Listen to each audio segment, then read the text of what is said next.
ఖమ్మంలో deputy CM బట్టి విక్రమార్క మంత్రి తుమ్మల నాగేశ్వరరావు పర్యటించారు. 20వ డివిజన్ పరిధిలోని పాకబండ బజార్లోని విద్యుత్ సబ్స్టేషన్ ప్రారంభించారు.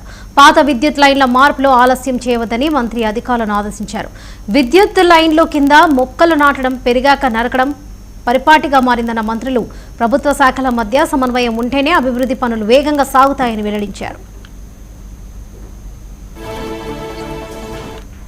ఒక రెండు రాష్ట్ర అభివృద్ధికి ఒక సూచికలాగా మనం చూస్తా ఉన్నాం. అందుకే ఈ ప్రభుత్వం ప్రజాప్రభుత్వం ఏర్పడిన తర్వాత 2023లో ఈ రాష్ట్ర వ్యాప్తంగా కేవలం 15,000 మెగావాట్లకు పీక్ డిమాండ్ పవర్ ఉంటే కేవలం ఈ 2.5 సంవత్సరాల్లో 18,548 మెగావాట్లకి ఈరోజు రాష్ట్రంలో పీక్ డిమాండ్ వచ్చింది.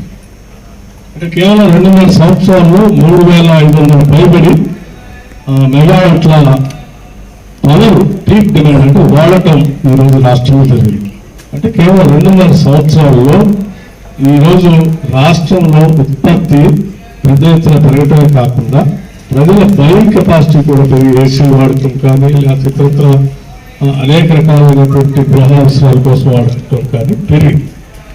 ఇది భవిష్యత్తులో ఇంకా రాను రాష్ట్రంలో చేపడుతున్నటువంటి అనేక అభివృద్ధి కార్యక్రమాల వల్ల అది మూసీ రిజర్వేషన్ కావచ్చు, ఫ్యూచర్ సిటీ కావచ్చు, లేకపోతే తీసుకొస్తున్నటువంటి ఇండస్ట్రియలైజేషన్ కావచ్చు, లేకపోతే ఫార్మా సిటీస్ కావచ్చు, డేటా సెంటర్స్ కావచ్చు, ఐటీ సెక్టర్ కావచ్చు, వీటన్నిటి వల్ల భవిష్యత్తులో ఇంకా ఈ పవర్ డిమాండ్ విపరీతంగా పెరిగేటువంటి పరిస్థితి మనకు చాలా స్పష్టం.